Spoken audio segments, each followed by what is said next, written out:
Welcome to the Entrepreneur Mindset Show. And the part where it is more important is Hold the Mustard with my co host, Brad Watridge.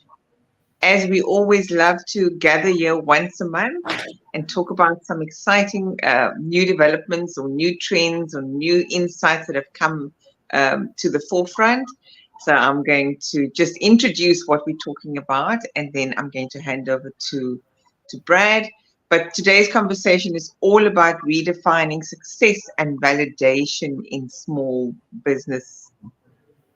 Yeah. So over to Brad, who's very passionately put this together, and I can't wait to hear what his experiences have been with it. Yeah, I think this was really, really great for me to sit down and actually draft an article around this topic because I've been facing a lot of validation issues lately. And working with a lot of SMMEs, I find that it's quite a pertinent topic. But really, in essence, it's all about us seeking validation externally and what cost that is for us. Does it come with a cost? How does it affect our businesses and our decision-making processes? So the key for me out of this is, there's a need to seek the validation that you're looking for internally rather than relying on it externally. So yeah, that's what this article is all about, and that's why we're here today. Talk this through. Yeah, so I mean, just some of the key themes that are highlighted in the post, in the event post, that we'll be covering some of the things around the pursuit of validation, how our natural drive has shifted in modern times, redefining success for SMMEs, going beyond financial gain, lessons from big business legacies, insights from high-profile stories, and then lastly, building a new legacy and prioritizing quality over scale. And I do agree with you is that at the start of the business, it's very easy to, seek that external nod, so to speak, that, hey, we love your business, it's on the right track, and we want to work with you. But I, from experience, also know that if we're not intrinsically motivated, and that measure of success that we always talk about here, Brad, for ourselves, and equally the why we started these businesses, we can quickly derail this idea of validation. So what has been topical for you in the last week, 2 or month since we haven't spoken around this topic? I think the big thing for me has been, sitting down with SMMEs and actually talking through, the big why. Like, why did you start your business, and what does success mean for you as an individual? And a lot of those sessions, the outcomes have been based on what other people think success is, or what our cultures dictate success should be, or the areas we live in, the communities, what does success mean to the community? And when you start to drill down with the SMME and get deeper and deeper into what success means for them, they start articulating this concept that, oh, actually, so I don't actually have to do that because that doesn't mean success for me. I don't have to drive a particular car, or I don't have to put up a certain front, and there's a sense of relief. Because for many of us business owners, success it's actually just getting the basics right. And we want to be in a space where we're constantly pushing towards something we really want. I mean, can you imagine, this is obviously my journey as well. You have this idea of success that you've created that's based on external validation, and you spend your whole life chasing that. And as you reach that, or should you get there, you then go into a space of reflection and you start to ask questions like, why the hell did I do this? Why did I dedicate X amount of time chasing this particular thing, or this particular concept? And intrinsically, it means nothing to me. It's all external. And I think this is where the article came from. And this is the feeling that I had that I wanted to put forward, that my idea of success, your idea of success, is not going to be the same thing. So don't judge me on my success. I'm happy. I'm living in my success. You're living in your success. And, we are very grounded in what we want as SMMEs. It's just, I feel like it needs to happen on a bigger scale. Yeah, I mean, this is not a topic that most companies or individuals even talk about because, at the end of the day, when you think about the VC, the landscape of if you're trying to get funding, your positioning needs to be a certain way so that you can fit that particular criteria in order to potentially, I say, get that funding. Now, I feel that is flawed completely because it means that, yes, you're going to get the money, as you rightfully say, you're going to do what's needed based on another measure of success, not your own. And then it means that you're not congruent.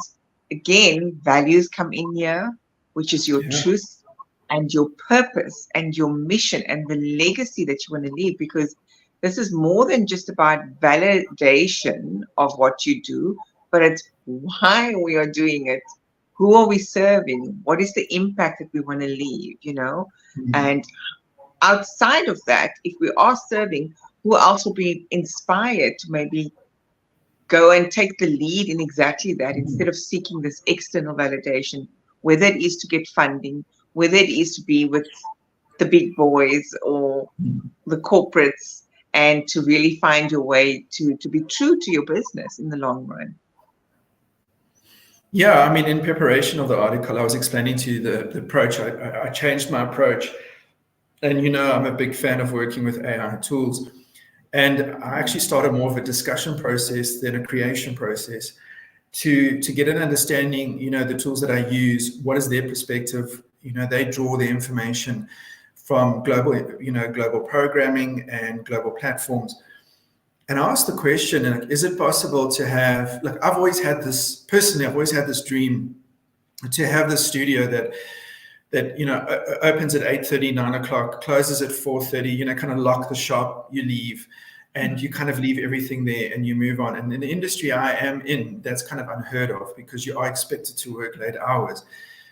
And if you don't do that, it's seen as kind of you're not getting the success that this industry can give you.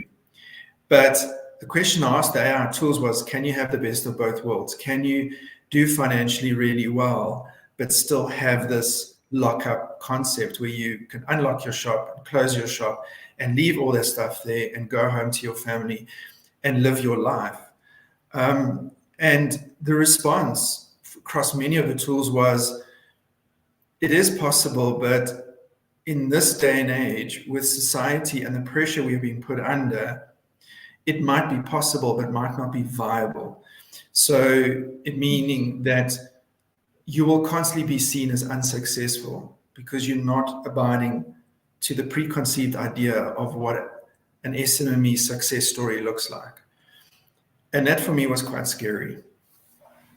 It's absurd, I feel that it's quite absurd because if you are focused or your measure of success or one of them is work-life harmony, and being able to be harmonious between running a business and still giving quality time to your family, then this entire thing is quite flawed in and of itself, because if you look at the burnout rate and the mental health and the issues that are sitting out there that are prevalent, both in SMMEs as well as outside of that segment, it is monumental.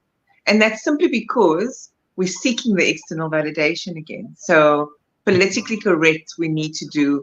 And because you're running an agency type of environment, I can understand why it would be like, no. But by whose measure of success? By your clients, I want to ask? Or by other similar type agencies? Can you clarify that? Because does it mean it's just because agencies? Yeah, I think it's just the industry, so it's a combination of both, really. It's and the scary thing, it might also be something sitting in my head, but I've had this discussion with other agency owners and other people who play in the industry that I'm in, and even in other industries, there's a preconceived idea of success. So in the article, and I didn't really want to name names because that wasn't the purpose of the article, but for me, I wanted to highlight the craziness if you just really think about it. So for example, we have the Vanderbilts, right? So railway tycoon family, been around for a long time. Their wealth is just it's diminished quite a bit over time, but in essence was one of the wealthiest families in their time.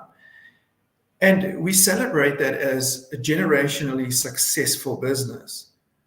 Mm. But it's also quite widely known that they didn't necessarily have the best track record in their employee treatment, and how their workspaces and their workplaces were actually quite hazardous and harmful. So we herald this family as a success family, but at what cost? Now, if you think about that and you look at many people around us who we perceive as successful, and when you really start to dig deeper, you start to realize that their successes come at a human cost, and they were happy to pay it because they wanted to be successful and be seen as successful. Silly example would be somebody purchasing a car they cannot afford, but it validates their existence. And you look at it and go, why waste that energy just to validate your existence to someone else who in 5 minutes is probably not even going to remember you? And that is really when we just think, and you just start to think about all these people you know of that we throw up as success stories, and you look at it and you do a bit of research behind them, you start to realize, it's crazy. Yeah, I just want to say welcome to Regan from Uganda, and we've got Yuliswa on Instagram, and then Kuda also on Instagram. Thank you for being here. Please share your stories or examples of where you felt the need that to fit or run a successful business, you needed to be externally validated by whichever entity or stakeholder it is that you were trying to potentially do business with or partner with in the process. We would love to hear your stories on that side. If we're moving on, thank you, Regan. Thank you for being here from Uganda. If we're looking at some of our, core areas that we're going to touch on today, the pursuit of validation. We said how our natural drive has shifted in modern times. And I think you've touched on a lot of that right now. But what do you think is vital for us to get back to that natural essence, back to that being more intrinsically motivated, being more values aligned? What is the one thing from your own experience that has kept you true to being intrinsically motivated rather than externally validated? I love how you've put that. That's actually quite powerful. For me, it's an everyday journey. So, my background, as you know, coming from a very wealthy environment and doing a whole 360 through that process of now I'm trying to look and find a balance between what I deem as successful, which is a moderate amount of wealth, but also balanced and success to me. And success is not just about what's in my bank account right now, but also about what my contribution is to my community and my legacy that I will leave behind. We've all been put on this planet for a reason, and that's to go through some journeys and life lessons. We haven't been put on this planet to accumulate wealth. And I know a lot of people are going to go, that's retarded, that's ridiculous, but just hear through that statement. We're not here to accumulate things. We're here to accumulate experiences. But we have, as a society, as a global society, we have commercialized this experience. And through that commercialization, we have made a very few amount of people incredibly, incredibly powerful and incredibly wealthy. And if the wealth was spread across all of us and we were all benefiting from this process of commercialization of our experience, that would be fine, but it's not the story. So success, so for many, if you're saying, for example, if we look at a local family, Oppenheimer's, Patrice Motsepe, we look at these people and we go, that's success, that's big success, you know. For many of us, that's not attainable for many reasons. One, we might not be prepared to pay the price. Two, we may be prepared to pay the price, but we don't have opportunity. So, but when you move internally and you start to define what success really, really means for you, and that's a process work that happens not straight away, it's something you work on, you start to realize that in many cases you're living your success story, and then you suddenly distance yourself from that whole commercialization process, and you become more conscious in what you invest in and who you invest in. And you become more transparent. You have this intrinsic desire to do things by the book, because you know it fits in with your success story holistically. You know, I love that, because it comes back to being your authentic self. And whether a success means that I am touching one person every single day, that is success for me. Whether it means that I'm going and I'm relaying a talk, again, even if it's only one person I'm touching there, that's what's important for me, because there's a level of consciousness that is attached to it, not ego. Because there's the egoic side, once again, that plays a role when we're searching for external validation. Ego plays a role, but also the societal norms do dictate. So let's talk social media, for instance. We are so conditioned and have been told that we have to be online and we have to have a presence and we have to showcase our value online. Now, whether we're choosing to do that, I mean, I certainly do a lot online, and Brad, you know that. I have been very quiet in the last few weeks simply because I was prepping for the TEDx talk. But in saying that, there is this almost like nagging voice in the back of one's head is like, oh, I've got to be online. Oh, I've got to show up and show the environments that I'm moving in. So if I'm at this event, I've got to post it. That's for me another form of seeking external validation, and might just let us forget the purpose again. How do we balance that? I mean, I certainly find it sometimes a difficult one to balance in knowing, okay, I'm really just showing and celebrating success versus what is it perceived to be on the outside world? Look, thoughts? Yeah, you know, listen, I have a love-hate relationship with. It's so interesting. I read this article where they're starting to call the creators of these platforms mafia because of what's happening in the US and how much power and how organized, you know, this disinformation process is happening.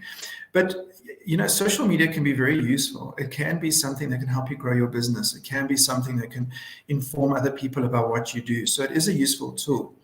The problem is if you're not aligned internally with your success story, you will be intimidated by social media. You will start to do things out of your comfort zone. You will start to feel the need to keep up with the Joneses. And you know, I struggle with that because I talk to you all the time about it, how frustrated I am about different followerships and figures and numbers. And you're the one that always reminds me and says, but what impact are you having? And it all talks to our, as a business owners, particularly, your success story, your internal success story needs to be validated every single day so that you don't feel the need to seek external validation. That if you do get into your little car and you're going to go to a meeting where people are going to judge you on your car, because it happens, you feel validated, you feel the success, and that does not bother you. And I'm using cars and stuff like that for an example, but it actually talks through to your strategy of your business, how you position your business, how you get business. I'm mentoring a company at the moment that's been very open and honest with me, and I appreciate that. But they bribed it for business, and it's just not something I can relate to or have never had to do to get business. And it's such a foreign concept. And I understand the thinking behind it, but does it align to their internal success story as Christians? So success for them is a spiritual success as well as a business success, which aligns to their story, but they're not in alignment. So when you start to think about what does success truly mean for you, and if you start off and say, it's a Ferrari in the garage, I'm going to ask you to question that and keep questioning that until it stays a Ferrari in the garage, because I'm not advocating that everybody must drive around in a tiny little car and live in a little hobbit home. I'm advocating know what your success story is, but be prepared to pay the true price of your success, regardless of what it is. Use your role models to teach you lessons rather than to inspire you. So if you're being inspired by, for example, a character like, now I'm picking on people, but there's myriad of examples, but a person like Donald Trump, for example, who blatantly sends out spams and spans of disinformation to persuade voters away, instead of being a beacon of truth in the position that he holds, then I would say you need to reassess that. So be very vigilant that the role models out there, the guy that drives past in the big car, or the person that lives in the big house, or the celebrity, or the politician, has paid a price for their success. Do you want to pay that price?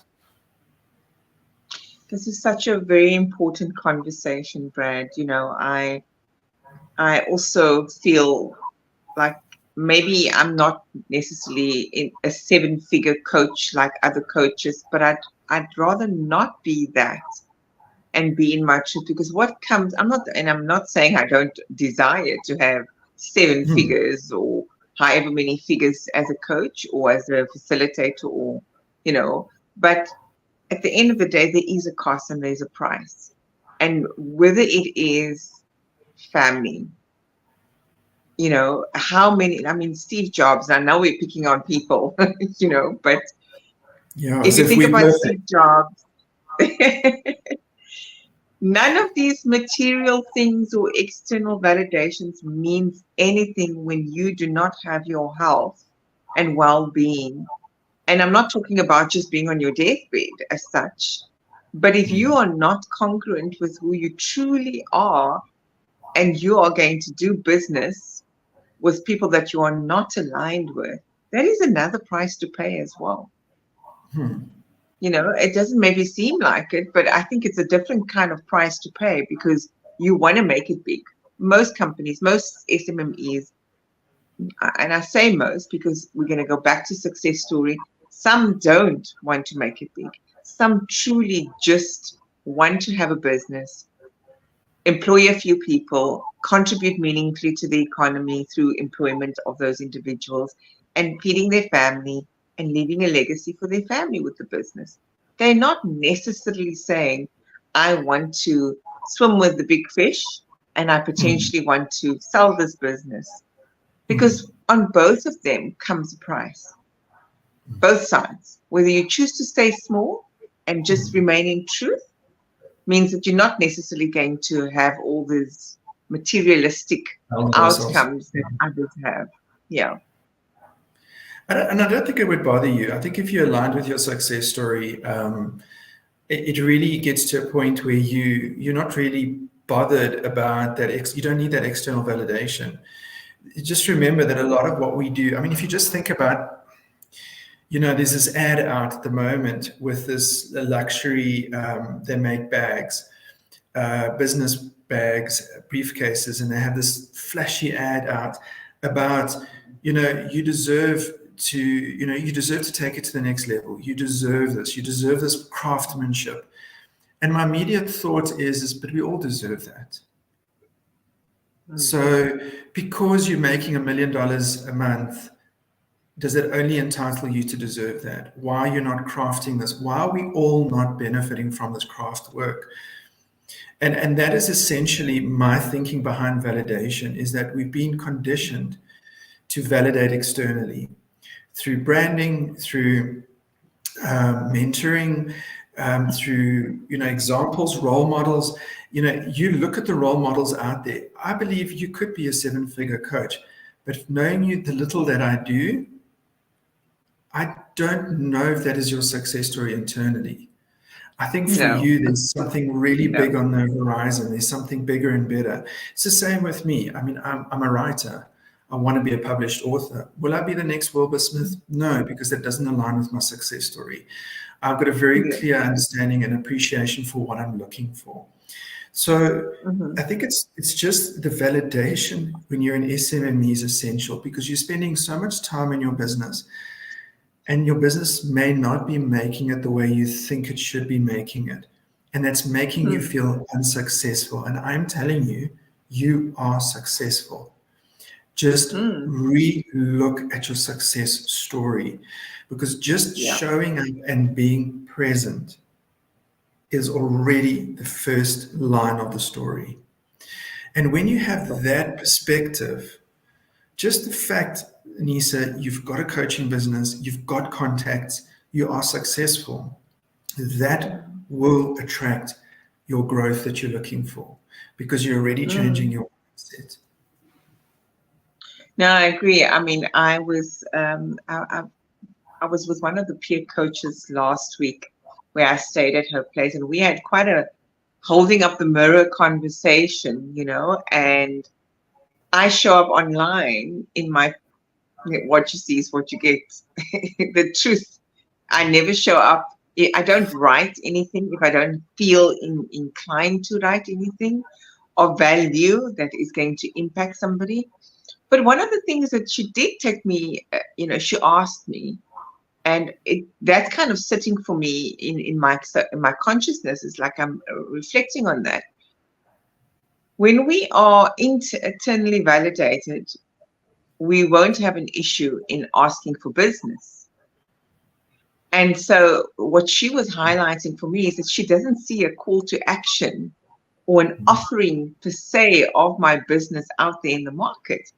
And I said to her, well, my testimonies from my clients, for me, is how I market my business. And the mirror she was holding up and saying, but hey, that doesn't seem like that. That seems like, and I know this is delving into a completely different direction here, but she was highlighting the fact that that is almost a wounded masculine approach, that you show up daily, you do what you need to do, you're in your truth, but you're not asking for business.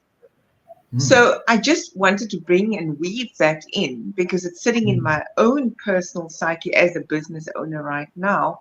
And so I asked myself the question, what am I seeking to validate outside of myself, potentially, in why I'm not necessarily putting out an offer? Am I fearing putting out an offer, or because it's the way I've done it, I've been able to manifest business based on my testimony.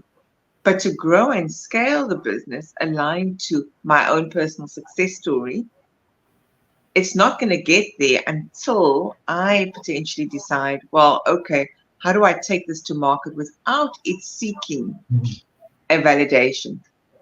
And so I'm also in the gist of trying to validate a solution I'm taking to market. And guess what I've been doing? Trying to go to the B2B environments, which I'm wanting to position myself in. So I'm being completely transparent here on this live, because it's very apt for me right now, where what am I seeking to validate my signature solution with a corporate that is experiencing pain points or problems that I can solve? If I know I can solve it and I can make the impact, is that entirely necessary? Or do I just trust the universe and put it into the market and see what happens? Because again, what's behind that? Is it growing and scaling from a financial perspective? Or is it the amount of people one wants to impact as you're going into a larger environment to be able to grow and scale? So I thought I'll bring that into the conversation today and hear what your thoughts are. Look, your thoughts are valid. No, I think so. Look, you're in business to make money. There's nothing wrong with that. That's why we're around. And it's not just us, corporates. When everybody wants to make, we have to make money to survive in the space we occupy. It's how you make that money that becomes quite important. So you can create a business and pay a guy down the road 10 grand and he gives you a contract, pay him personally, and he gives you a contract to the company and you execute on the work and you're okay with it and you make your money and you grow your business around that. But the question is that when you're going out to market, you have to be honest with the market that you're serving. And you say, you're there to make money. I want to offer you my services. This is my skill. This is what I want to be paid for it. This is what I can give you in return, because there's an exchange in value. And then, that for me falls outside the process of validation, because you're not seeking the company to tell you, oh, well done, you're doing well. You're seeking them to actually give you work. So, when you deal with a corporate and they want to validate your presence, oh, it's so amazing, you're a business owner, and we want to support you, want to support your growth. No, don't do that. I'm here for work. Give me work on my merit, pay me what I am due to be paid, and I will buzz off and I will go and continue doing what I'm doing, and you go off and you continue what you're doing. I don't have to validate you as a corporate because you've got big offices. You've got day by day validation on your lap every day. But in SMMEs, we don't have that, because many of us are driving vehicles that we're struggling to pay. We're living in homes, we're sending our kids to school, parking 2 blocks down because we haven't paid school fees. In that moment, that's going to push you to seek external validation in order for you to keep going. And what I'm saying is, turn inwards. Validate your existence yourself. Because if you rely on external, it's going to warp your sense of being, and it's going to shift your morals, and it's going to shift your value system. But if you rely on it internally, you will not need to go out there in cap in hand. You will go out there legitimately and proudly, and that's very important for me. There's a comment here from Amina Williams. Thank you for that, Brad. It does, reiterate the fact that we do need to not try and play with the big boys if what we believe in ourselves is of value, and that there's a shared value exchange. In summary, that's what I'm hearing you say. So if there's a shared value exchange, no need to go and validate what the solution is if you know it's going to impact positively. Amina says, she says, interesting. I think we easily get sidetracked about what our success story looks like in the world of social media. Now, I know you joined a little bit later, Amina, but we did kind of touch on that earlier on. Yes, and it does get difficult. It's the same thing I mentioned earlier on, showing up daily.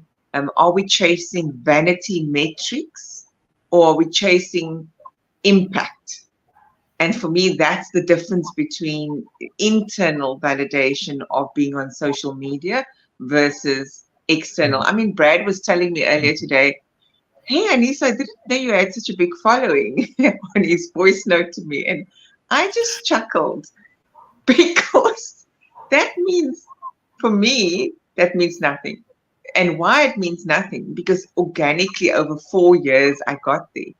Now, it's not a huge following for 4 years, but I'm comfortable to admit that it got there based on me not seeking the external validation or growing the numbers or getting the likes or getting the reshares of my content, etc. It was about, what is the impact that I'm wanting to leave when I engage socially online, and how does this then add value to others and equally my business and my own success. Hello, Ronald from the US. It's good to see you on the Entrepreneur Mindset segment.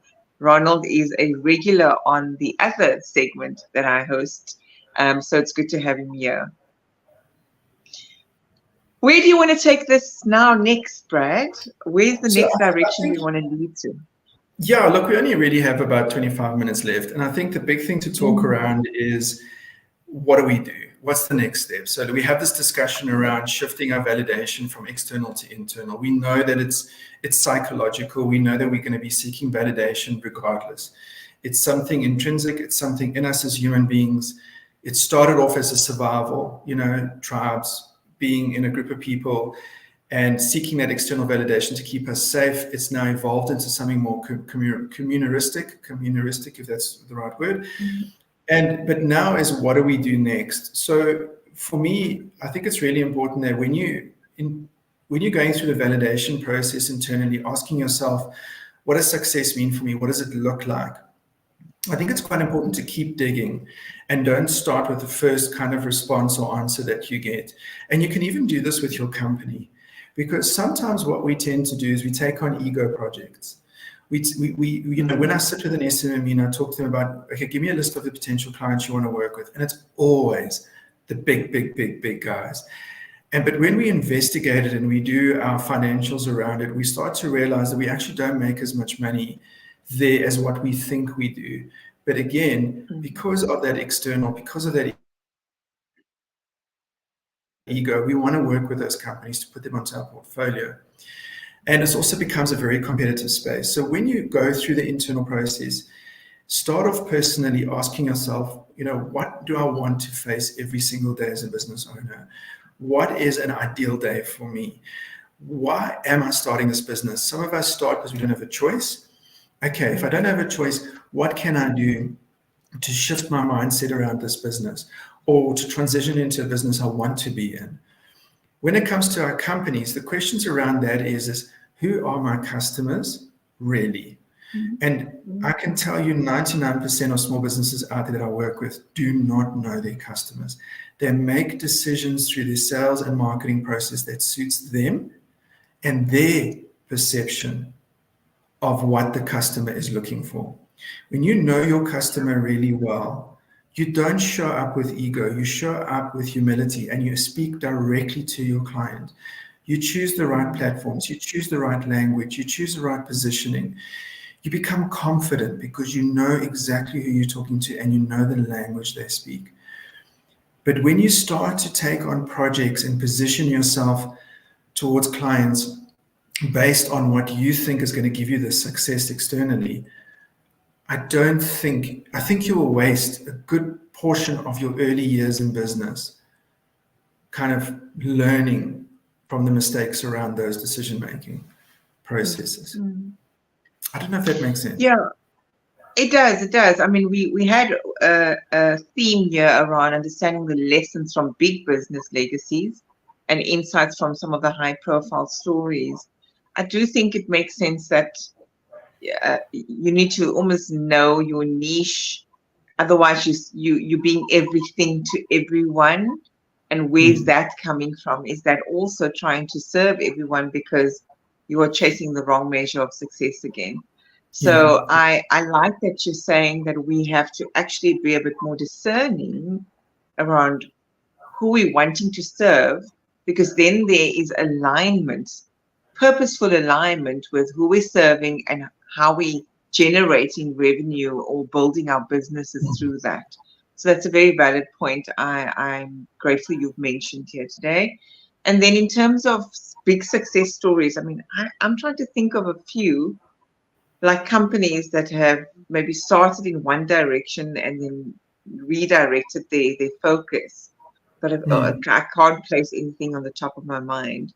And maybe someone that was a small business that grew and had to then kind of take quite expensive school fees from their lessons around external validation. Do you have any tangible examples of those? Yeah, I mean, the focus in the article was around, instead of us kind of holding these big business success stories up as role models, rather we, dissect their success story process and kind of track their growth. Because a lot of the times we look at the kind of end results and we go, okay, for example, Alphabet, we look at that and we go, wow, I want to be there. And you then start to make decisions based around how you perceive you're going to get there. which may not talk to your success story. But maybe we need to dissect and learn from those companies, look at their mistakes, look at their wins, make a decision on whether or not we want to actually go through that same process. And, it was the same. I mean, you remember, the whole Enron scandal around, that was the darling company of its time. And then when it kind of fell, there was this consciousness kind of, a lot of the media, the New York Post, the New Yorker, and all the other publications at the time were like shocked. And the writing is kind of on the wall, and it was kind of there, and it was definitely an ego company, and it was pushing it. And everybody, like I say, we sometimes look at big companies and think that they don't have issues and problems as small business owners. We sometimes want to work with big companies because we perceive that they have a lot of money. But when you start to work with these big corporates, you start to realize that, especially in South Africa, they're working in a saturated market. The only growth space left in our current market, the way it is through the SMME space. So, we might want to grow up our SMME business into that big corporate because we have a perceived idea of what that success will look like. But I'm saying that 99% of the time, when you reevaluate your success story, that is not necessary. And you can actually find that level of success in the space you play in. I agree with that because I work with a group of SMMEs that's in the food circular economy space, and their measure of success is, alleviating poverty. Their measure of success is education, and education around how to, become self-sufficient in growing gardens and paying it forward within the community. The other measure of success is something as simple as reducing the crime rate, and those are the things that they feel intrinsically motivated by. And now the dilemma they face is that they also need the funding, to make this possible, to scale it, to, reach way more people than they currently are. For them, it's all about the impact. It's all about, planet and people.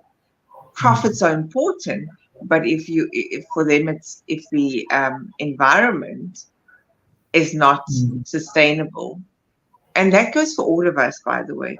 If we're not looking after our environment and our, for lack of a better word, Mother Earth, none of us will exist eventually, and we can see that in terms of the calamities, the earth calamities that are happening. So I still feel that we need to potentially also revisit, other than the internal motivation, what are all the external factors that we need to be cognizant of to run businesses that are, responsible, that are creating impact and creating the legacies, which is where we're heading to in one of the next things we're talking about, is legacy. So again, it comes back to values, success story, and the lasting legacy and impact people want to leave in their businesses at the end of the day. Look, I think we just need to get the basics right. And I think, your group of SMMEs that you work with, want to kind of supercharge this project, and they want to, hit more people. But if you really just think about it, if we can just shift our perspective as small business owners and take the responsibility of good governance, because corporates are not doing that right now. And neither is the government, or our government, or any government for that matter. So really, it is up to the SMME. And the reason why I believe it's attainable is because as an SMME, we're on the ground. So we have direct impact. So if you just look at the community you serve, so I'm in the, I would probably be under the creative industry. And I look at that industry and I go, okay, what difference can I make in this industry? What can I do to contribute to this industry? I don't think I would need to look further than that. I think I could make, and even within that industry, there's might be a small little area that I would want to, contribute to. But if I'm doing that and other business owners in the same industry as me doing the same thing, it becomes like a knock-on effect. And that is the point of the article, is this external validation at some point was necessary for us to feel part of a community. Yeah. But we're externally validating now to justify our existence.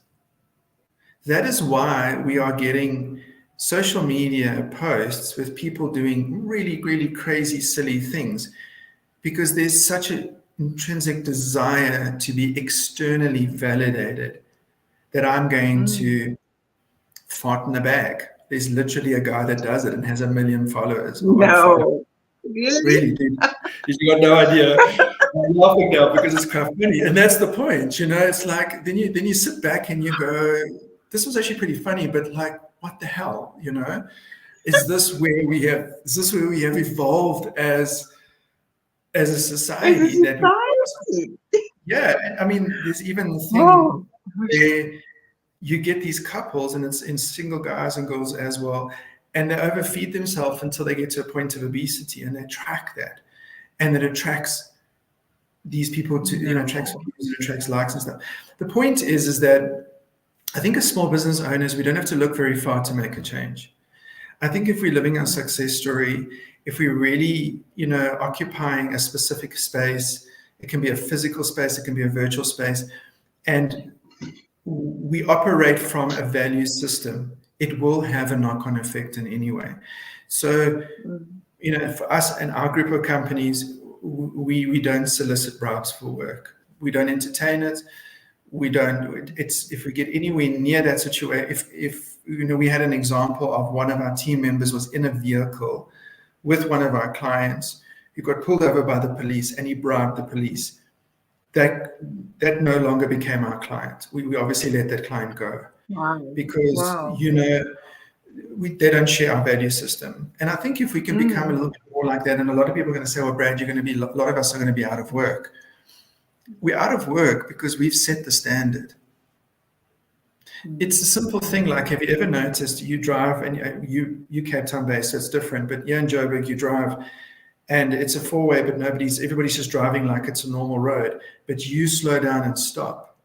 How many people around you slow down and stop because they're thinking, oh, okay, this guy's stopping, there's something. So it just takes one simple gesture or movement or decision not to seek things as external validation, to be careful of who we hold as role models, to question consumerism, to question, why am I being sold this? Do I need this? Is this part of my success story as a business owner?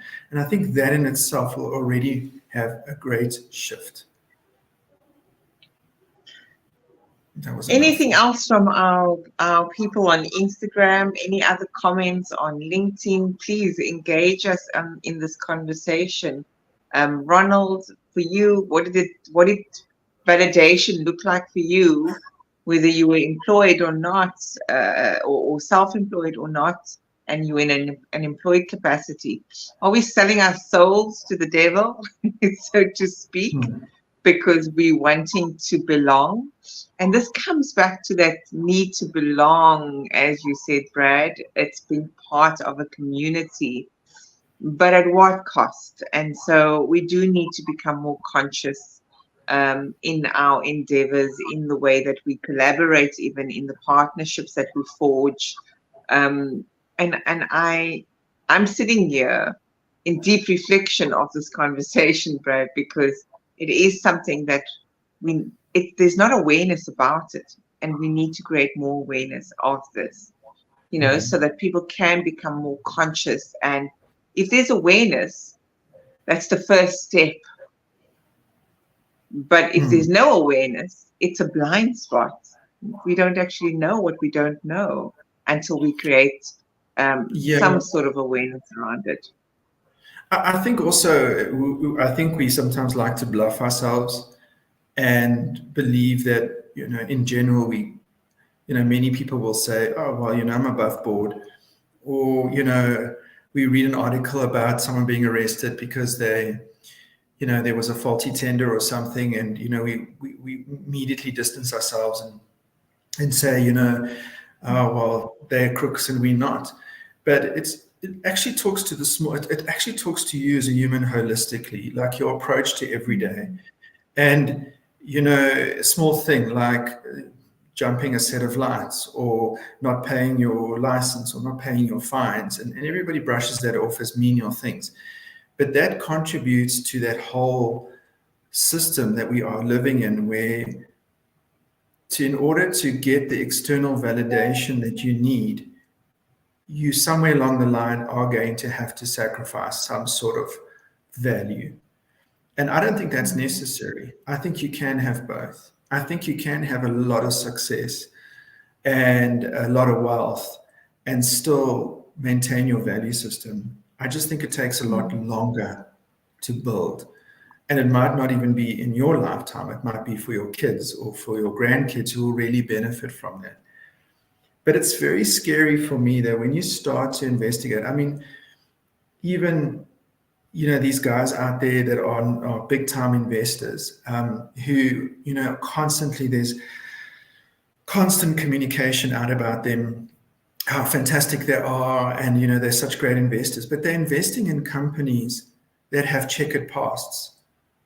They invested in energy companies that have flouted the laws, or fast fashion that is destroying our environment. So they might not be directly involved in those companies, but they are investing in those companies. They are validating those companies. So who are we validating? When we buy a brand, when we eat at a restaurant, when we mingle with friends, who are we putting our stamp on it of validation? And as small businesses, there's many of us out there, and we're a powerful economy. The entire Black economy, I mean, SARS is dying to get their hands on that kind of revenue. But that economy, 90% of the economy is run by small business, SMMEs. If you really think about it, there's no big corporates. They might have entered that economy, but they're not intrinsically interwoven into that economy. It's all the hustle. It's the hustle economy. And, SMMEs are playing a huge role in that. We are the ones that are going to be able to shift the unemployment rate, not big business. Big business will sit there in this government sessions and say, we will create X amount of jobs. But secretly, they're busy terminating and retrenching. So we hold a lot of power to choose where we put our validation on, who we validate. And I think that will also make a huge difference. Wowza. I mean, that's like a reversing of the roles.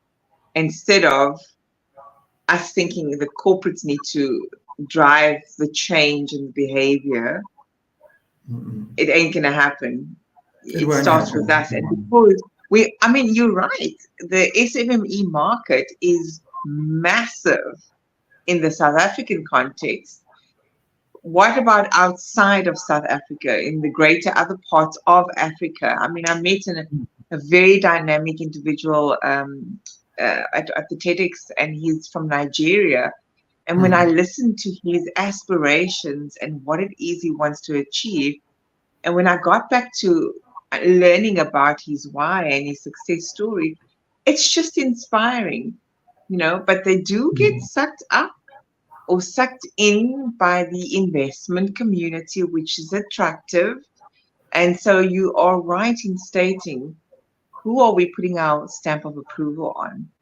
It's something that I am now certainly sitting here and reflecting and saying, hey, I need to actually take a pause and revisit my own strategy of what I thought I'm wanting to do, because there are certain things that are not in alignment with my beliefs and value system, but yet I'm considering the idea of going B2B into that particular corporate.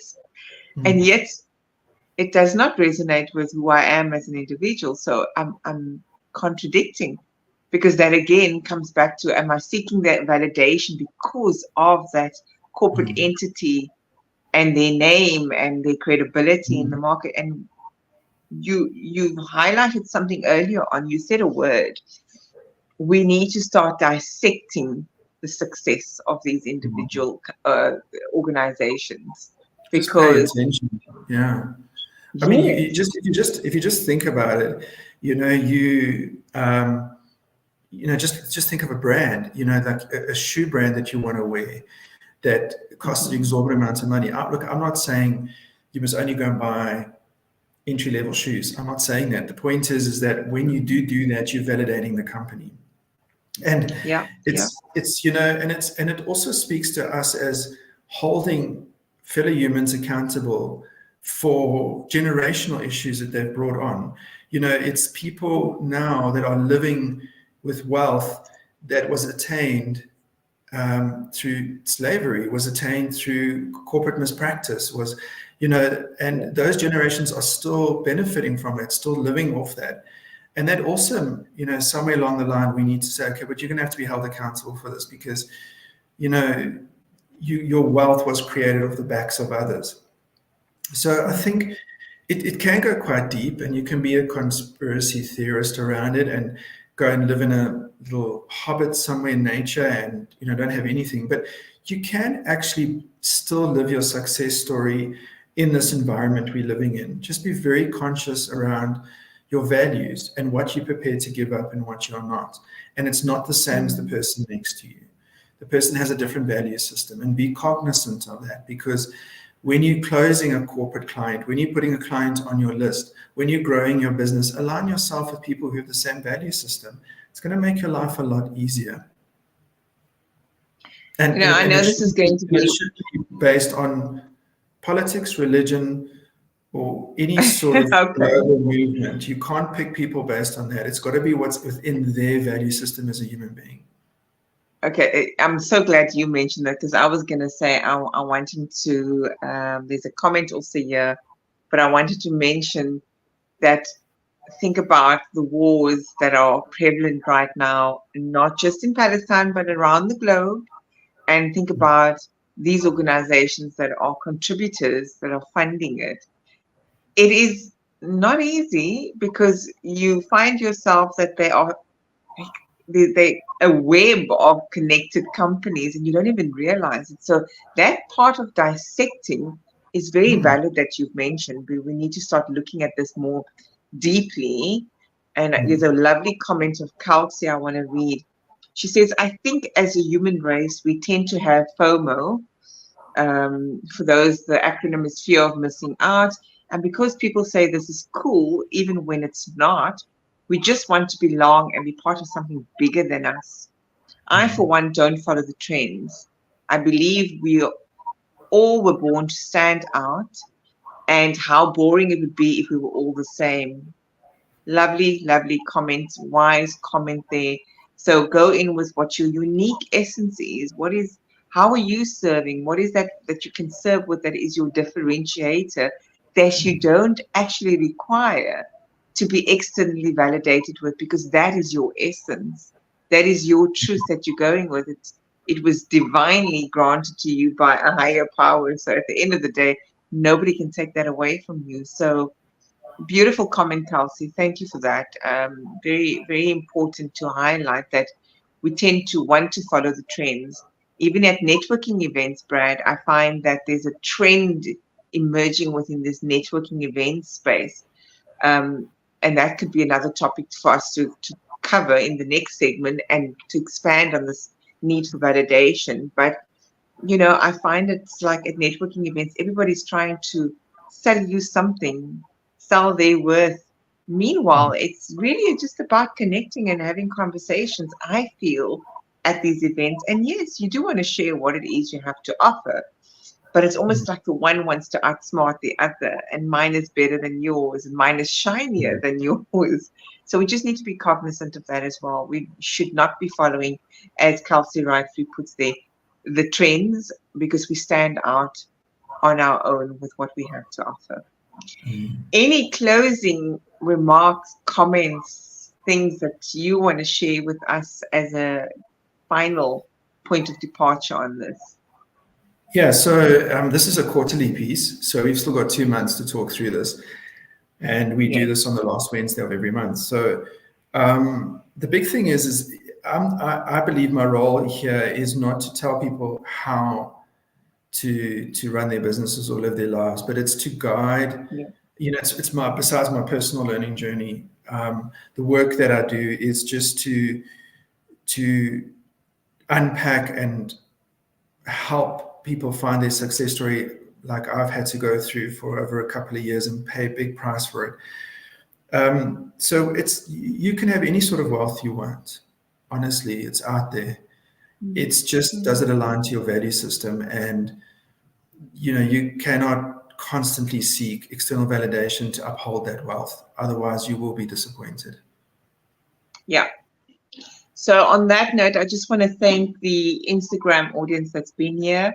Amina says it's too much thinking for society, apparently. Yes, I agree. Mr. Detejo, I might be doing that an injustice there. But thank you for joining us and those that were here on the live stream. You know what, Brad, I'm also thinking maybe for a future conversation, we may want to invite, if we're doing this over a series, maybe not the first or second part of the series, maybe that third part, maybe we could invite guests that may want to join us and come and share their tangible stories around where they chased external validation and it has not yielded them the success, and they're harboring resentment because of that, or what were the lessons that they were able to take from that. So that's an invitation I'd like to put out there to any entrepreneur, SMME, and even if you have any in your network, Brad, that you want to invite, let's get them into the conversation to get more voices that creates the awareness with actual tangible examples and the lessons learned from it. On that note, thank you from my side, Brad. Always a pleasure, always insightful, always, like my energy is always shifted. Before I came on, I said to Brad, my energy is not doing so great today, but I want to thank you for just energizing me back to look at things from a different perspective and realign myself to, yes, my own value system and success story. On that note, thank you. Thanks. I'm going to end the live.